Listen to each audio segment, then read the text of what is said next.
Hello everyone, how's it going? So today we got some new Mass Effect 5 news. It's been a while. Mass Effect 5 is being created by Trilogy veterans. Now Mass Effect 5 is highly anticipated by a large amount of the community. A large amount is also disappointed that we're not going to get a sequel to Andromeda. Yes, Andromeda is seen as the black sheep of the Mass Effect franchise, but they left so many narratives untouched, such as the Jardine, the Scourge, the Ungaran, of why they were created and stuff like that, and the whole civil war between the Kets. So they had a lot of stuff, not to mention they answered like the Quarian, Hanar, arc situation in a comic book. But granted, that game also launched broken. EA had unrealistic expectations for it. But yeah, but we'll see how Mass Effect 5, which is going to be a sequel to the original trilogy. We got a trailer back in 2020 where we see that Liara is walking what it seems to be a derelict Reaper. Let me get an image of that. Here it is, and she's apparently searching for Commander Shepard. We also see hints of what will be the new crew. The image is a little more ballooned here. We can see a Drell, a Solarian. Not sure who that could be, but definitely a Drell and a Solarian here. And yeah, so a lot of people assume that this is going to be a little far in the future because Liara looks like she's in her matriarch age, which is like thousands of years up into the future. But if you played Mass Effect 3 and you chose the Renegade, and then granted you had enough resources, it's shown that Shepard does survive. You see an epilogue where he or she, depending on who you picked, is breathing. So a lot of people assume Shepard may be alive. We also got other images, such as this one, which is probably the more profound image, showing the Geth being a more profound character within the franchise. I mean, they always were, but it seems that they may be the central antagonist here, which would make sense. The Geth were going to be groomed to be the next replacement for the Keepers because the Protheans disabled the communication that allowed the Keepers to start up the cycle. That's why Sovereign was sent in order to try and start it up with the Citadel. So the Geth were kind of being trained to be the next Keepers of the Citadel. So it would make sense that they would be maybe the next threat. Maybe some of the Reaper code survived within the Geth. You never know in this type of situation. But yeah, the Geth are highly inferred to be the next main antagonist for the upcoming game. And we of course had this image which shows like a type of citadel being created. Again, if you don't know, in Mass Effect 3, this game came out in 2012, so you know everyone knows what's happening. But yeah, in Mass Effect 3, all the mass relays have been destroyed, so there's no way to transport throughout the Milky Way galaxy as efficiently, so it would make sense they would be trying to build their own type of citadel, or this could be a mass relay. A lot of people have hinted, considering this type of arc here, that this is a mass relay, which would make, kind of sense, I guess, maybe, because we were on the edifice of creating mass relay technology. The Reaper's cycle is to ensure that we don't get that far where we could create a mass relay. So yeah, that type of situation. But then there was the whole issue back in February that EA did lay off 700 people, and a lot of people were worried that Dragon Age Dreadwolf and Mass Effect would be affected by this, but apparently they are being developed efficiently and they're focusing more on this stuff than they are on upcoming projects.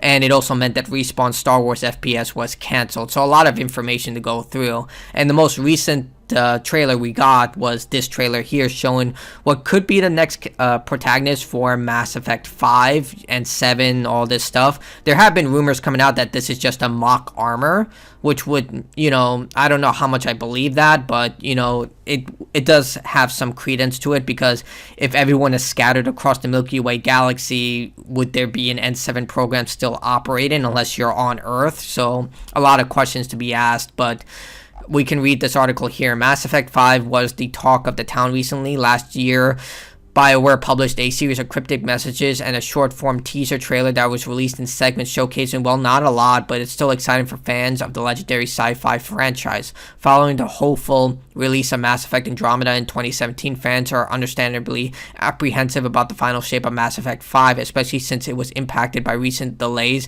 that also pushed back Dragon Age Dreadwolf. Yeah, the rumor is, and I haven't seen any confirmation for that Dragon Age Dreadwolf was supposed to release this year, but has been pushed back to 2025 because of the layoffs and everything that's happening right now.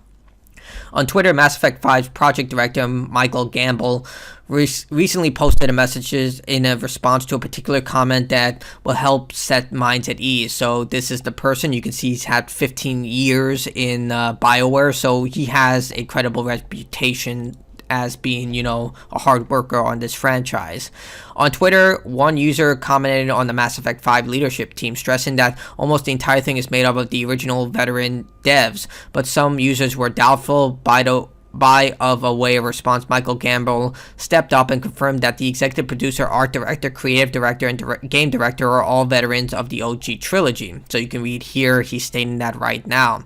That's good news for any Mass Effect fan, as the original trilogy is considered one of the best series in gaming history, maybe except the third part of the trilogy. Yeah, for those who don't know, the third game was not well received because of the ending. The ending was very lackluster. It just basically showed 3 colors, red, blue, and green, and then afterwards you would get like a short form epilogue where everyone is exiting the Normandy and looking out of the future. So a lot of people were very critical of that.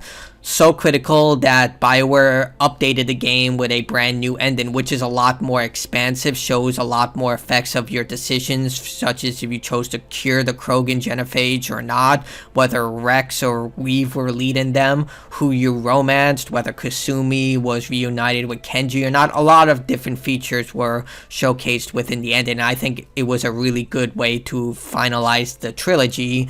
But yeah, the original ending, I was also pissed off about that. Granted, it did create such a backlash that a lot of people argued that the original doctors who founded BioWare quit the studio because of the threats and their harassment they were getting, which I wouldn't hold it against them. It was massive, but yeah, it wasn't exactly a good situation, but a lot of people felt like the new endings that they implemented were a lot more faithful of what Mass Effect was meant to be, the idea of consequences for your actions.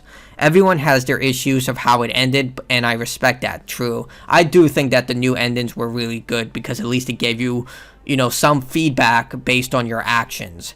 In a series of teaser clips and concept art, a few details about Mass Effect 5 have been unearthed, and it's not much, but there are some references to the Andromeda Galaxy, a new helmet, and 7 character with a cool code, and some snapshots of alien races familiar to the franchise, a few shots of the ships, not much to go on, better than nothing. It's not known yet when Mass Effect 5 will be released. So yeah, as I shared before, honestly, I am still up in the air when it comes to this stuff because of the way Anthem launched. And, BioWare is like going down the trajectory of Blizzard Entertainment when it comes to stuff. Like, yeah, you can have the old school people working on this game, but what matters is whether it lives up to that expectations. Like, Mass Effect is one of the greatest trilogies of all time within the sci-fi IP marketplace, and it's actually pretty shocking to realize that entire trilogy came out on the Xbox 360's lifespan. Like, Gears of War also, like, when you look back on it, it's pretty wild because even Halo released on the original Xbox and wasn't completed the original trilogy until the Xbox 360, but Mass Effect and Gears of War had their entire trilogy, with Gears of War getting Judgment as well on the Xbox 360 PS3 generation. So it's an incredible franchise that a lot of people hold to a high regard, including myself. I mean, my name is literally based on the Reaper Harbinger, so I really want this game to be good, and over the years I have started to appreciate Mass Effect Andromeda more. Keeping it as its own isolated experience is the best way to go if you want to enjoy that game. But yeah, tell me what you think in the comments below. I just want to see gameplay of this. I want to see how they're going to execute the third-person combat, because Mass Effect Andromeda had its issues, but I think a lot of people would argue that the combat system for that game was the best part. Granted, there was no consequence to your combat system because you can just switch classes at will, which was a bit wild, but it was fun. Like, the combat system was freaking amazing, but whether they're going to stay loyal to that or go back to the original Mass Effect combat system where you only picked one class and you were only isolated to those systems is up to them, but we'll have to wait and see. I can't wait. I really, really hope this is good, and I really hope they do bridge it with Andromeda in some way. But that's what I think about this. Tell me what you think in the comments below. Love to hear other people's opinions about it.